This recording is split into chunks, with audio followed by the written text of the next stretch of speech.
क्या पाकिस्तान के सेना अध्यक्ष जनरल मुनीर ने अपनी जान बचाने की बेताबी में एक ऐसा उड़ता हुआ तीर अपने पिछवाड़े ले लिया है जिसका खामियाजा सिर्फ उन्हें नहीं बल्कि पूरे पाकिस्तान के अवाम के साथ हिंदुस्तान के मुसलमानों को भी सहना पड़ सकता है? क्या सिंधु जल समझौते के स्थगित होने से पाकिस्तान की आर्थिक भीड़ टूट जाएगी या ऐसे दावे हवाई?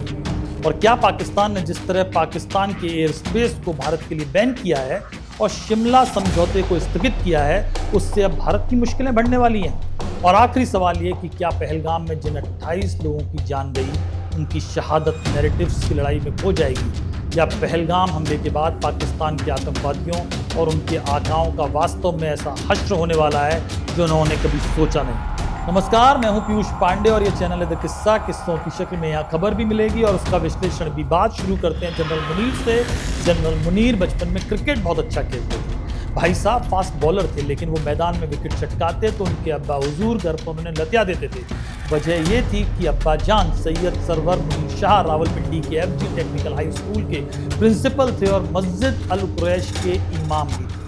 खैर, टुकते पिटाते आसिम मुनीर फौज में पहुंच गए, लेकिन अब जनरल मुनीर ने एक उड़ता हुआ तीर अपने पिछवाड़े ले लिया है और इसकी वजह यह कि पाकिस्तान की अवामी मुनीर की ठुकाई करने का मूड बना रही है। 2022 में उन्होंने जब से पाकिस्तानी सेना का अध्यक्ष पद संभाला, बवाल कम होने के नाम नहीं ले रहे। वे पहले ऐसे जनरल हैं जिन्होंने ISI और MI दोनों खुफिया एजेंसियों का नेतृत्व किया है, लिहाजा उन्हें दोनों खुफिया एजेंसियों में उंगली करने की आदत है। और पाकिस्तान का कोई भी सेना प्रमुख हो, उसे राजनीतिक मामलों में उंगली करने की आदत विरासत में वैसे ही मिलती है। जनरल मुनीर पर पूर्व प्रधानमंत्री इमरान खान और उनकी पार्टी PTI के खिलाफ कार्रवाई करने का आरोप है।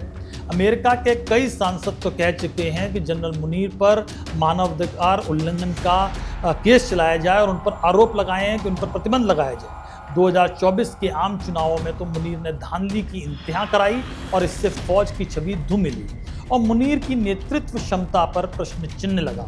अब तहरीक तालिबान पाकिस्तान यानी TTP और बलूच विद्रोहियों की जो गतिविधि बढ़ रही है, उससे पाकिस्तान में सुरक्षा स्थिति बिगड़ रही है और जनरल मुनीर की छवि खराब हो रही है। उनकी इस्लामी बयानबाजी से भी स्थिति गड़बड़ है और उनकी सारी कोशिशें नाकाम होती दिख रही हैं। कुल मिलाकर जनरल आसिम मुनीर के नेतृत्व क्षमता पर गंभीर सवाल उठ रहे हैं। राजनीतिक हस्तक्षेप, मानवाधिकार उल्लंघन और आंतरिक अस्थिरता जैसे मुद्दों से उनकी स्थिति कमजोर हुई है और उनकी कुर्सी बीच भंवर में डगमगा रही थी। ऐसी मुश्किल में फंसे मुनीर ने कश्मीर में आतंकवादियों की चौपट दुकान को गुलजार करने की कोशिश की, लेकिन मुनीर ने एक गड़बड़ कर दी और वो ये कि चचा ने धर्म को घुसेड़ दिया बीच में। पाकिस्तान में ट्रेंड आतंकवादियों ने पहलगाम में धर्म पूछकर सैलानियों की हत्या की।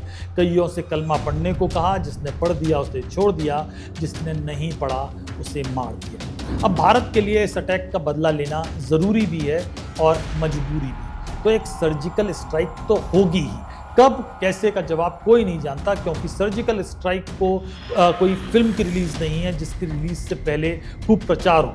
हाँ, PM मोदी ने संकेत जरूर दे दिया है कि चुन चुनकर आतंकवादियों को मारा जाएगा। मैं बहुत स्पष्ट शब्दों में कहना चाहता हूं, जिन्होंने ये हमला किया है, उन आतंकियों को और इस हमले की साजिश रचने वालों को उनकी कल्पना से भी बड़ी सजा मिलेगी। लेकिन जमनुद्दीन मुनीर ने कैसे पाकिस्तान को फंसवा दिया और हिंदुस्तान के मुसलमानों की मुश्किलें कैसे बढ़ा दी हैं, अब ये समझ लीजिए। पहलगाम का हमला एक सुरक्षा चूक है, ये तो सरकार ने मान लिया है, लेकिन जनरल मुनीर के इस कदम ने भारत में वो माहौल बना दिया कि सरकार के साथ आज की तारीख में विपक्ष भी खड़ा है। आलम यह कि असदुद्दीन ओवैसी ने जिस तरह पाकिस्तान को गालियां बकी हैं, उससे साफ होता है कि उनके मन में कितना गुस्सा है। इन कमीनों हरामजादों ने जो हरकत की, वहां पर नाम पूछकर गोली मारे, समुदाय पूछकर मारे, तो ये इसकी अकाउंटेबिलिटी तो होनी चाहिए। और यकीनन ये दहशतगर्द हमारे पड़ोसी मुल्क पाकिस्तान से आए। दरअसल ओवैसी भी समझ रहे हैं कि पाकिस्तान के आतंकवादियों ने जिस तरह धर्म के नाम पर टारगेट किलिंग की है, उसने भारत के मुसलमानों की बेवजह मुश्किल बढ़ा दी है। वक्फ कानून को लेकर जिस तरह भारत में आंदोलन शुरू हुआ था और अब वो ठप हो चुका है और अब वो सतह पर हिंदुओं की टारगेट किलिंग का मुद्दा आ चुका है और इस टारगेट किलिंग के चलते वक्फ कानून का आंदोलन अब वो रंग नहीं पकड़ सकता जो पकड़ रहा है। और ओवैसी समेत तमाम मुस्लिम नेता और धर्मगुरु भी समझ रहे हैं कि अभी तक एक जुमला बहुत प्रचलित था और वो ये कि आतंकवाद का कोई धर्म नहीं होता, लेकिन इस बार धर्म पूछकर गोलियां चली तो उस पक्ष को ये कहने का मौका मिल गया है कि आतंकवाद का धर्म है। फिर मुनीर के मौत के खेल ने कश्मीर के मुसलमानों को भी अपने खिलाफ खड़ा कर लिया है। अभी तक होता यह था कि आतंकवादियों और सुरक्षा बलों की लड़ाई होती थी तो कश्मीर के मुसलमान न्यूट्रल से हो जाते थे। कई बार ये बात होती थी कि पाकिस्तान से बात हो, लेकिन इस बार कश्मीर का मुसलमान भारत के साथ खड़ा है, या कहें कि वो भारतीय और खुलकर भारत की सरकार के साथ खड़ा है। कश्मीर का मुसलमान जानता है कि टूरिज्म से ही जन्नत गुलजार होती है और पाकिस्तान के आतंकवादियों ने टूरिस्ट को निशाना बनाकर न केवल टूरिज्म इंडस्ट्री को नुकसान पहुंचाया है बल्कि कश्मीर के मुसलमानों की रोजी रोटी को भी बहुत भयंकर तरीके से नुकसान पहुंचाया है। बीते साल सिर्फ कश्मीर में 35 लाख से ज़्यादा टूरिस्ट पहुंचे थे, जो इस साल 45 लाख पार होने की संभावना थी, लेकिन अब वहाँ का धंधा चौपट हो गया और उसे पटरी में आने में थोड़ा वक्त लगेगा। कुल मिलाकर इस हमले ने कश्मीर के मुसलमानों को समझा दिया है कि पाकिस्तान भी उनका सगा नहीं है और इसलिए पहली बार कश्मीर का मुसलमान खुलकर भारत के पक्ष में खड़ा हुआ है, पाकिस्तान के विरोध में खड़ा हुआ है। यानी एक लिहाज से भारत के लिए अच्छा है कि कश्मीर के मुसलमान और भारत सरकार के बीच की जो वैचारिक दूरी थी वो कम हुई है। मोदी सरकार कश्मीर में स्थिति बिगड़ने नहीं दे सकती क्योंकि 370 यानी अनुच्छेद 370 का हटना सही तब साबित हो सकता है जब कश्मीर में विकास हो, टूरिज्म में बढ़ोतरी हो और आतंकवाद का खात्मा हो। यही दावे हुए थे। इसलिए ये तो तय है कि कश्मीर को सरकार नर्क नहीं बनने देगी, लेकिन 28 लोगों की शहादत शायद कश्मीरियों को मुख्य धारा से जोड़ने की कड़ी साबित हो सकती है। लेकिन सबसे बड़ी बात यह है कि मुनीर ने भारत को सबसे बड़ा मौका दे दिया, वो मौका दे दिया जिसके लिए भारत बहुत पहले से तैयारी कर रहा था। जी, ये किस्सा है सिंधु जल समझौते का। भारत बीते 20 साल से पाकिस्तान से कह रहा है कि सिंधु जल समझौते की शर्तों की समीक्षा होनी चाहिए और भारत इस समझौते को नए सिरे से परवान चढ़ाना चाहता था, लेकिन भारत को यह मौका नहीं मिल रहा था क्योंकि पाकिस्तान ऐसा नहीं चाहता था। लेकिन इस बार पाकिस्तान ने भारत को यह मौका दे दिया। जी हाँ, वैसे सिंधु जल समझौते का किस्सा भी दिलचस्प है। भारत और पाकिस्तान के बीच जल बंटवारे का झगड़ा आज का नहीं है, 1947 से पहले ही ये शुरू हो गया था, खासकर पंजाब और सिंध प्रांतों के बीच। 1947 में भारत और पाकिस्तान के इंजीनियर मिले और उन्होंने पाकिस्तान की तरफ आने वाली 2 प्रमुख नहरों पर एक स्टैंड स्टिल समझौते पर साइन किए, जिसके अनुसार पाकिस्तान को लगातार पानी मिलता रहा। समझौता लागू हुआ और 31 मार्च 1948 तक लागू रहा। फिर 1 अप्रैल 1948 को जब समझौता लागू नहीं रहा तो भारत ने 2 मेन नहरों का पानी रोक दिया, जिससे पाकिस्तानी पंजाब की 17 लाख एकड़ जमीन पर हालात खराब हो गए। भारत के इस कदम के कई कारण बताए गए, जिनमें से एक था भारत कश्मीर मुद्दे पर पाकिस्तान पर दबाव बनाना चाहता था। खैर, उस वक्त एक समझौता हुआ और भारत ने पानी की आपूर्ति जारी रख दी। 1951 में प्रधानमंत्री नेहरू ने टेंसी वैली अथॉरिटी के जो फॉर्मर हेड थे डेविड लिलियंथन को भारत बुलाया। लिलियंथन पाकिस्तान भी गए और वापस जब अमेरिका लौटे तो उन्होंने सिंधु नदी के बंटवारे पर एक आर्टिकल लिखा। ये आर्टिकल जो वर्ल्ड बैंक के प्रमुख और लिलियंथन के जो दोस्त थे डेविड ब्लैक, उन्होंने भी पढ़ा और ब्लैक ने भारत और पाकिस्तान के जो हेड थे उनसे इस बारे में संपर्क किया और फिर शुरू हुआ दोनों पक्षों के बीच मीटिंग का सिलसिला। ये मीटिंग्स 1 दशक तक चली और आखिरकार 19 सितंबर 1960 को कराची में सिंधु नदी समझौते पर साइन हुए। अयूब खान और नेहरू जी ने साइन किए। सिंधु जल समझौते में किसे क्या मिला ये आप कई जगह पढ़ चुके होंगे, लेकिन 60 साल से तमाम युद्धों के बीच जारी ये संधि अब खटाई में।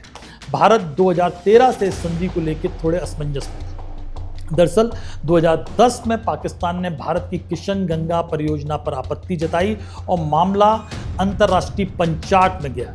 2013 में परमानेंट कोर्ट ऑफ आर्बिट्रेशन यानी पीसीए ने फैसला सुनाया और कहा कि भारत किशन गंगा परियोजना बना सकता है, लेकिन उसे न्यूनतम 9 क्यूमेक्स पानी पाकिस्तान को छोड़ना होगा। ये फैसला पाकिस्तान की जीत की तरह देखा गया। लेकिन 2016 में उड़ी आतंकवादी हमले के बाद भारत ने कहा कि खून और पानी एक साथ नहीं बह सकते, जो इस बार भी कहा गया। और भारत ने संधि की समीक्षा के संकेत दिए और जो ट्रीटी थी उसके भीतर रहते हुए पश्चिमी नदियों के पानी के जो बेहतर इस्तेमाल की अपनी योजना बनाना शुरू कर दिया। 2017 में पाकिस्तान ने रतले परियोजना के डिजाइन पर भी आपत्ति दर्ज की। भारत और पाकिस्तान दोनों ने विश्व बैंक से दखल देने की अपील की। भारत तटस्थ विशेषज्ञ चाहता था, फैसले के लिए पाकिस्तान चाहता था इंटरनेशनल ट्रिब्यूनल। अब मीडिएटर बेचारा क्या करता, तो उसने मध्यस्थता प्रक्रिया यानी विश्व बैंक ने मध्यस्थता प्रक्रिया को ही रोक दिया। 2023 की जनवरी में भारत ने पहली बार अनुच्छेद 12 की उपधारा 3 को सक्रिय करते हुए संधि के रीनेगोशिएशन की मांग की। भारत ने इसके पीछे जलवायु परिवर्तन, राष्ट्रीय विकास और पाकिस्तान की अड़चन को कारण बताया, लेकिन पाकिस्तान ने इसे खारिज कर दिया। भारत गुस्से में जो न्यूट्रल विशेषज्ञ था उसके पास चला गया और पाकिस्तान फिर इंटरनेशनल ट्रिब्यूनल के पास चला गया। यानी भारत इस संधि से छुटकारा चाहता था और पाकिस्तान ने आज की तारीख में उसे ये मौका दे दिया। यूं इस समझौते में निलंबन का कोई प्रावधान नहीं है। इस समझौते के नियमों के मुताबिक कोई भी एक तरफा तौर पर इस संधि को रद्द नहीं कर सकता है या बदल सकता है। दोनों देश मिलकर ही इस संधि में बदलाव कर सकते हैं या एक नया समझौता बना सकते हैं। लेकिन डिफेंस एक्सपर्ट ब्रह्मचलियानी ने द हिंदू में एक आर्टिकल लिखा था कई साल पहले और उसमें उन्होंने कहा था कि भारत वियना समझौते के लॉ ऑफ ट्रीटीज की धारा 62 के अंतर्गत इस आधार पर संधि से पीछे हट सकता है कि पाकिस्तान आतंकी गुटों का इस्तेमाल उसके खिलाफ कर रहा है। अंतर्राष्ट्रीय न्यायालय ने कहा कि अगर मूलभूत स्थितियों में परिवर्तन हो तो किसी संधि को रद्द किया जा सकता है। हालांकि अभी संधि रद्द नहीं हुई है। जम्मू कश्मीर के लोग कई साल से मानते हैं कि इस संधि से राज्य के डेवलपमेंट में बाधा पहुंच रही है। संधि पर पुनर्विचार के लिए विधानसभा में 2003 में एक प्रस्ताव भी पारित किया गया था। ब्रह्मचलियानी ने एक बात और लिखी। उन्होंने कहा था कि भारत ने 1960 में ये सोचकर पाकिस्तान से इस ट्रीटी पर साइन किए थे कि उसे पानी के बदले शांति मिलेगी, लेकिन संधि के अमल में आने के 5 साल बाद ही पाकिस्तान ने जम्मू कश्मीर पर 1965 में हमला कर दिया। लेकिन अब सवाल यह है कि क्या भारत पाकिस्तान की ओर बहते पानी को फौरन रोक सकता है? कुछ लोग कह रहे हैं कि ऐसा भारत को करना चाहिए। जवाब है नहीं। खासकर गर्मियों में जब बर्फ पिघलती है और नदियां अरबों घन मीटर पानी लाती है। भारत के पास बगलियार और किशनगंगा जैसे बांध हैं, लेकिन वे इतनी बड़ी तादाद, इतनी बड़ी मात्रा को रोकने लायक नहीं है। लेकिन जब सर्दियों में पानी की मात्रा कम होती है तो पाकिस्तान का मामला थोड़ा बिगड़ सकता है।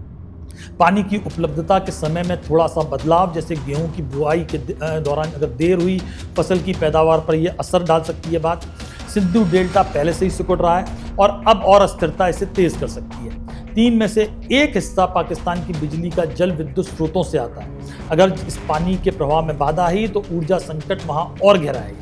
इसके अलावा भारत अब नए डैम का ऐलान कर सकता है, यानी बनाने का ऐलान कर सकता है। कुछ ऐसी प्रोजेक्ट्स का बात कर सकता है जिससे पानी पर उसका ज़्यादा कंट्रोल हो। पाकिस्तान कह रहा है कि भारत कुछ ऐसा करेगा तो उसे एक्ट ऑफ वार माना जाएगा। लेकिन भारत और पाकिस्तान में युद्ध हुआ तो कौन जीतेगा ये कहना मुश्किल नहीं है। पाकिस्तान की सेना आज की तारीख में जो हालात हैं उसमें 3 दिन से ज़्यादा लड़ने की स्थिति में नहीं है। यानी पाकिस्तान बंदर गुड़की दे सकता है न्यूक्लियर वॉर वगैरह की, लेकिन होना जाना कुछ नहीं है। सीधी बात यह है कि अब सिंधु जल समझौते पर रीनेगोशिएशन होकर रहेगा, वो चाहे आज हो, कल हो, परसों हो, और इसकी वजह बनेंगे जनरल मुनीर। यानी मुनीर ने भारत को मौका दे दिया जो भारत चाहता था। अब पाकिस्तान ने जो कदम उठाए हैं उसे भी समझ लें। एयर स्पेस को रोकने से भारत में एयरलाइंस को दिक्कतें आएंगी और नॉर्थ अमेरिका, यूरोप, ब्रिटेन वगैरह जाने वाली फ्लाइट की जो कीमत है टिकटों की, उनकी कीमतें बढ़ेंगी। पिछली बार जब पाकिस्तान ने एयर स्पेस रोका था भारत की फ्लाइट्स के लिए तो भारत की एयरलाइंस को करीब 600 करोड़ रुपए का नुकसान हुआ था, जो इस बार भी होगा। लेकिन शिमला समझौते को सस्पेंड कर पाकिस्तान ने फिर अपने ही पैर पर कुल्हाड़ी मार दी, क्योंकि शिमला समझौते की बेसिक 2 शर्तें। एक, सारे विवादों का हल आपसी समझौते से होगा और एलओसी पार नहीं करेंगे दोनों देश। यानी सस्पेंशन की स्थिति में अगर पाकिस्तान की सेना एलओसी पार करती है तो भारत की सेना भी कर सकती है। यानी जिसकी लाठी उसकी भैंस। और पाकिस्तान कश्मीर मुद्दे को पहले से अंतर्राष्ट्रीय मंचों पर उठाता रहा है, तो वो अब और ऐसा कर ले या किसी देश से कश्मीर पर मध्यस्थता की मांग कर भी ले तो उससे कुछ खास फर्क नहीं पड़ने वाला। खासकर उस स्थिति में जब अमेरिका, फ्रांस और इजराइल जैसे मजबूत देश भारत के साथ खड़े हैं। और अब आखिरी बात, इस देश ने पहलगाम में 28 लोगों को खोया है, लेकिन सच में इंसानियत को खोया है। और यह 28 लोगों की शहादत बेकार नहीं जानी चाहिए। किसी भी घटना का सिर्फ एक पहलू नहीं होता, और ये भी सच है कि देखने वाला सिर्फ वो देखता है जो वो देखना चाहता है। टूरिस्टों को हिंदू होने की वजह से जान देनी पड़ी, ये कड़वा सच है।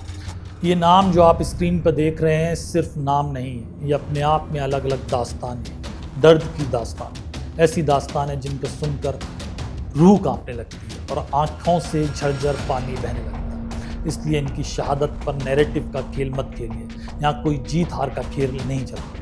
अगर कोई पीड़ित सरकार को गाली भी दे रहा है तो ये उसका हक है, ये उसका देश है, उसकी सरकार है, उसे जो फील हुआ वो कह रहा है। और अगर कोई पीड़ित सरकार की तारीफ कर रहा है तो ये भी उसका अधिकार है। कंधे पर पीड़ित को उठाए मुस्लिम युवाओं की तस्वीरों का सच अपना सच है, और ये भी सच है कि कुछ स्थानीय वहाँ आतंकवादियों के साथ मिले हुए थे जो अब गायब है, और कुछ ने इस आपदा में पीड़ितों को लूटा भी। लेकिन हिंदू टूरिस्टों की टारगेट किलिंग घाटी का नया सच नहीं बनना चाहिए किसी भी कीमत पर। कश्मीर में टारगेट किलिंग का पहला किस्सा 31 जुलाई 1989 का है, जब नेशनल कॉन्फ्रेंस के जमीनी कार्यकर्ता मोहम्मद यूसुफ हलवाई की श्रीनगर के राजबाग इलाके में दिन दहाड़े गोली मारकर हत्या कर दी गई थी। वो अपने इलाके में भारत समर्थक राजनीतिक छवि के लिए जाने जाते थे। इसके बाद कई बार टारगेट किलिंग हुई घाटी में, लेकिन 22 अप्रैल 2025 को पहलगाम में जो कुछ हुआ वो न घाटी में न देश में कहीं कभी हुआ था। और अब गेंद नरेंद्र मोदी यानी भारत के प्रधानमंत्री नरेंद्र मोदी के पाले। द किस्सा में पहलगाम से जुड़े हुए तमाम पहलुओं का ये किस्सा विश्लेषण की शक्ल में आपके सामने रखा मैंने। द किस्सा चैनल अगर आपने अभी तक सब्सक्राइब नहीं किया है तो कर लें, क्योंकि द किस्सा पर हम न केवल फिल्मी दुनिया के, राजनीतिक दुनिया के, खेल की दुनिया के, कारोबार की दुनिया के किस्से सुनाते हैं दिलचस्प, बल्कि किस्सों की शक्ल में खबरों का विश्लेषण करने की भी कोशिश करते हैं। तो आज का किस्सा आपको कैसा लगा, इस पर अपनी राय कमेंट बॉक्स में ज़रूर दें।